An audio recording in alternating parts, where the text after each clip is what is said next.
Hello everyone. Today we are going to discuss about Memorandum of Association and Article of Association.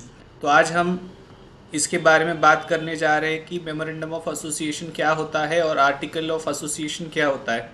जब हम company incorporation के बारे में बात कर रहे हैं या कंपनी लॉ के बारे में बात कर रहे हैं तो memorandum of association and article of association ये बहुत ही महत्वपूर्ण चैप्टर है।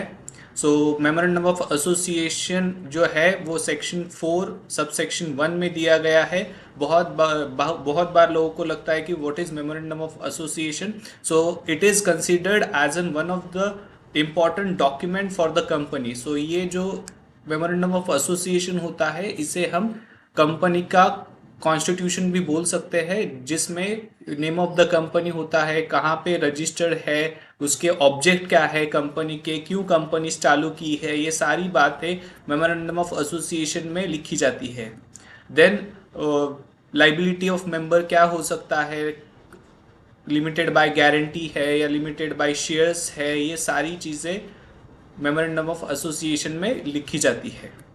उसके बारे में शेयर कैपिटल क्या है, 1 पर्सन कंपनी है तो वहाँ पे अगर उसकी किसी की डेथ हो जाती है, जो 1 पर्सन कंपनी का जो भी शेयर होल्डर है, मेंबर है, डायरेक्टर है, उसकी अगर डेथ हो जाती है तो क्या who will be the next survival of that company. So जो भी नॉमिनी है वो नॉमिनी कौन है, ये मेमोरेंडम ऑफ एसोसिएशन में लिखा जाता है।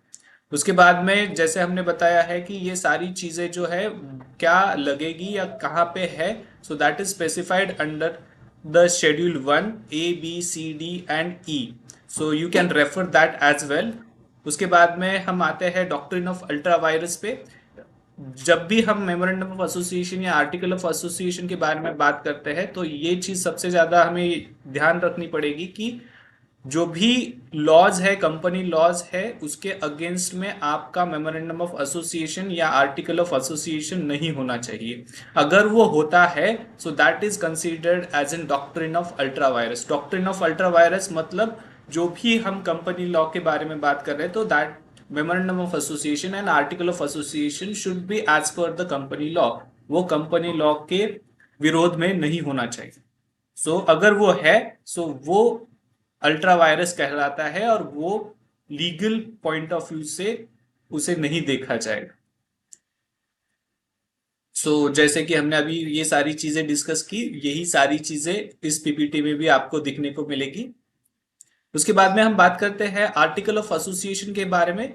Memorandum of association is considered as an constitution of the company, जहां पे कंपनी का ऑब्जेक्ट क्या है, कंपनी का नेम क्या है, जो भी लाइबिलिटी है वो लाइबिलिटी कैसी है, ये सारी चीजें मेमोरेंडम ऑफ एसोसिएशन में लिखी जाती है। जब हम आर्टिकल ऑफ एसोसिएशन के बारे में बात करते हैं सो that is discuss under section 5 subsection 1, जहां पे जो भी rules and regulations, how it works, जो कंपनी है वो कैसे काम करेगी, उसका जो भी मेंबर्स है वो कैसे होंगे, उनकी मीटिंग कितने दिन में होनी चाहिए, ये सारी चीजें आर्टिकल ऑफ एसोसिएशन में लिखी होती है। ये आप सेक्शन 5 सबसेक्शन 1 में जो जैसे भी हमने स्क्रीन पे देखा है कि ये सारी चीजें डिस्कस की गई है। उसके बाद में जैसे अभी अभी हमने डिस्कस किया कि रेगुलेशंस क्या है, बाय लॉज क्या है, इंटरनल मैनेजमेंट कैसा रहेगा, रूल्स ऑफ वर्किंग कंडीशंस या फिर वर्किंग आवर्स क्या रहेंगे, मैनेजमेंट के पास क्या पावर्स रहेगी, उसका एम्प्लॉय का क्वालिफिकेशन क्या होना चाहिए, ये सारी चीजें जो है वो आर्टिकल ऑफ एसोसिएशन में डिस्कस की जाती है। जैसे कि हमने अभी बोला कि that should not be conflict with the memorandum of association. जैसे हमने अभी एक हायरार्की देखी कि कंपनी लॉ के अगेंस्ट में मेमोरेंडम ऑफ एसोसिएशन नहीं होना चाहिए और मेमोरेंडम के अगेंस्ट या फिर कॉन्ट्रडिक्टरी आर्टिकल ऑफ एसोसिएशन नहीं होना चाहिए। If it is considered or when we considered it as an against the laws of memorandum of association, then it is again the doctrine of ultra virus। जो भी doctrine of ultra virus है वो वहां पे आ जाता है। अगर article of association में कुछ भी ऐसा है जो मेमोरेंडम ऑफ एसोसिएशन के अगेंस्ट में दिख रहा है, तब मेमोरेंडम ऑफ एसोसिएशन में जो भी लिखा है वो प्रिवेल करेगा over the article of association. उसके बाद में हम डॉक्ट्रिन ऑफ कंस्ट्रक्टिव नोटिस बोलते हैं। बहुत बार शेयर होल्डर्स होते हैं जो कंपनी से कॉन्ट्रैक्ट करते हैं या फिर जो भी पार्टीज होते हैं who deals with the company, वो ये स्टैंड नहीं ले सकते कि हमें कंपनी का मेमोरेंडम ऑफ एसोसिएशन पता नहीं था, या फिर वो ये स्टैंड नहीं ले सकते कि हमें इसके बारे में पता ही नहीं था, कंपनी के ऑब्जेक्टिव क्या थे ये पता नहीं था। Memorandum of association and article of association is considered as an public document. So ये एक पब्लिक डॉक्यूमेंट है जो कि हर एक कंपनी उनके वेबसाइट पे डिस्प्ले करती है। तो जो भी शेयर होल्डर है या जो भी पार्टीज है जो कंपनी के साथ में डील कर रही है, उनके पास ये स्टैंड नहीं रहेगा कि we are not aware of those things, हमें कंपनी के ऑब्जेक्टिव पता नहीं थे, हमें ये पॉलिसी पता नहीं थी। बट अगर वो पब्लिक नोटिस दी पब्लिक डॉक्यूमेंट है और that is displayed on the website, so it is preserve कि वो जो भी सारे डॉक्यूमेंट्स है ये सामने वाले ने पढ़ने चाहिए, या फिर ये एक्सपेक्टेड होता है कि उन्होंने वो पढ़ के ही सामने का कदम उठाया है और हमारे साथ कॉन्ट्रैक्ट के लिए आए हुए हैं। So this is all about doctrine of constructive notice. यही सारी जो चीजें हमने अभी डिस्कस की है। Then we are going to discuss about doctrine of indoor management. जैसे हम बोलते हैं कि डॉक्ट्रिन ऑफ कंस्ट्रक्टिव नोटिस है, वैसे जिसमें ये बताया जाता है कि कंपनी हाफ स्टैंड कि हमने सारी चीजें आपको बता दी थी, सारी चीजें डिस्प्ले कर दी थी।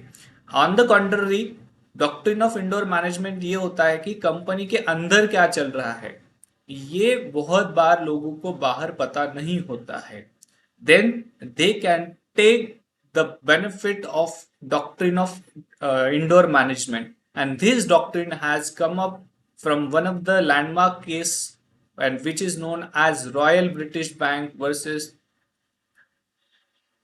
Turkiond 1856. So you can refer this case and you can know about these facts of how the doctrine of indoor management can work. So जो भी अगर आप डिसीजन ले रहे हो, जो भी कंपनी के अंदर जो भी हो रहा है वो आपको पता नहीं है और आपने उसके लिए अपना डिसीजन ले लिया है, and then you get to know कि अंदर ये सारी चीजें चल रही थी, then you can take the benefit of indoor management, और आपको जो भी कंपेंसेशन है या कॉन्ट्रैक्ट कैंसिल करना है या जो भी नुकसान हुआ है, that you can ask from the company on the basis of indoor doctrine of indoor management. So again, there is one case which you can see on the slide. ये भी बहुत important case law है, you can refer that. So today we are going to conclude our session. Thank you so much. I hope you understood what is memorandum of association, what is article of association, what is indoor management, what is doctrine of ultra virus, and what is doctrine of public notice or constructive notice. Thank you.